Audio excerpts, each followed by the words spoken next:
বাড়িতে 4 পিস পাউরুটি থাকলেই এই অপূর্ব ডেজার্টটা আপনারা খুব সহজেই বানিয়ে নিতে পারবেন। কিভাবে আসুন দেখে নিন। প্রথমে কড়াইতে দুধ নিয়ে খুব ভালো করে জাল দিয়ে নিচ্ছি। আর এদিকে একটা বাটিতে অল্প একটু দুধ তুলে রেখেছিলাম, তার মধ্যে দিয়ে দিচ্ছি 2 চামচ কাস্টার্ড পাউডার, দিয়ে খুব ভালো করে নেড়ে নিচ্ছি। এখানে আমি ভ্যানিলা কাস্টার্ড পাউডারটা ইউজ করেছি।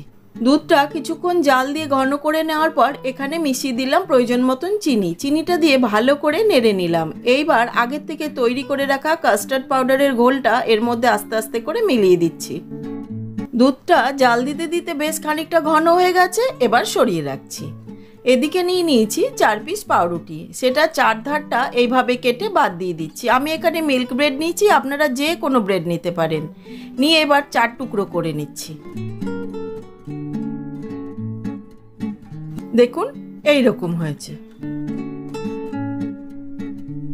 এবার কড়াইতে অল্প একটু সাদা তেলের সাথে মিশিয়ে দিলাম খানিকটা ঘি।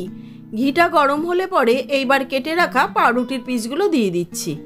একদিকটা একটু হয়ে গেলে অপর পিঠটা উল্টে নিচ্ছি। এখানে আমি শ্যালো ফ্রাই করছি, আপনারা চাইলে ডিপ ফ্রাই করতে পারেন।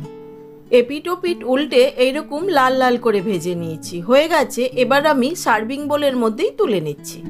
এইবার পাউরুটির পিসগুলোর ওপরে তৈরি করে রাখা কাস্টার্ড দিয়ে দিচ্ছি বেশ খানিকটা, পুরোটাই দেখুন কভার হয়ে যাচ্ছে। এইবার আরও 1 লেয়ার আমি পাউরুটির পিসগুলো সাজিয়ে দিচ্ছি। তার উপরে তৈরি করে রাখা কাস্টার্ড আবার ওইভাবে ছড়িয়ে দিচ্ছি। এইবার ওপর থেকে পাতলা করে কেটে রাখা আমন্ড ছড়িয়ে দিচ্ছি। আপনারা আপনাদের ইচ্ছে মতন যে কোনো ড্রাই ফ্রুটস ইউজ করতে পারেন। খুব সাধারণ হলেও খেতে কিন্তু অপূর্ব হয়। বাড়িতে একবার অবশ্যই ট্রাই করবেন।